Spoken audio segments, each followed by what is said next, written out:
The Environment Agency earlier warned of extreme danger on the Cornish coast and issued a severe flood warning. Elsewhere in England, a woman died in Sussex after being carried out to sea by strong currents on Saturday. On the Somerset levels, police said flood-hit villages were being targeted by thieves. About 600 gallons of domestic heating oil was reported stolen from a farm in the Somerset village of Moorland, and 2 fire service quad bikes were taken from nearby Brobridge. Meanwhile, Environment Minister Rowan Paterson has said the government is to spend an extra £100,000 a week to pump water from Somerset's flood-ravaged areas. About £100,000 a week is currently being spent on pumping operations on the moors and levels. Mr. Paterson said 21 properties remained flooded and 200 people were still cut off in the villages of Mushielny, Thorney, Oath, Stath and Northmoor on Monday afternoon. In Cornwall, places flooded include Luo, Fowey, Newlyn, Porthleven and Mervagissey. Devonport in Plymouth and Kingsbridge, Devon, have also been flooded. In Gloucestershire, 2 severe flood warnings remain in place, with the Environment Agency advising people to be vigilant, as more rain is forecast. In Cornwall, Luo Harbour Master Jeff Penhaligon reported lots of water in the main street and behind the market, which was too deep for a car. Dale Clark, Harbourmaster on the Isles of Scilly, which are about 28 miles, 45 kilometers, southwest of Cornwall, said there had been flooding of some properties.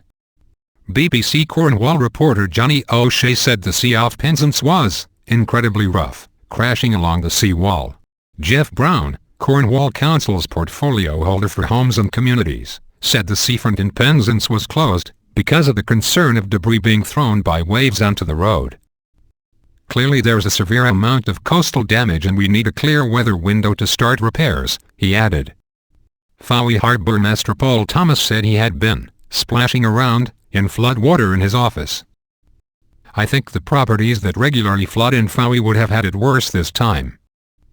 There's only so much you can do, sandbags, storm guards and just lift your valuables off the ground. That's just the nature of living on the coast, he said. In Seaton and Cornwall, Nikki Barry, who owns the beach cafe that was flooded twice in January, said her business had been protected by a new sandbank. Miss Barry said a Cornwall Council digger created the bank to protect the road and it helped protect the cafe. In Devon, flooding was reported in Kingsbridge, Salcombe and Exmouth. Earlier, only one of 3 Torpoint ferry vessels, which connect Devon and Cornwall, was in service because of severe flooding at Devonport, Plymouth.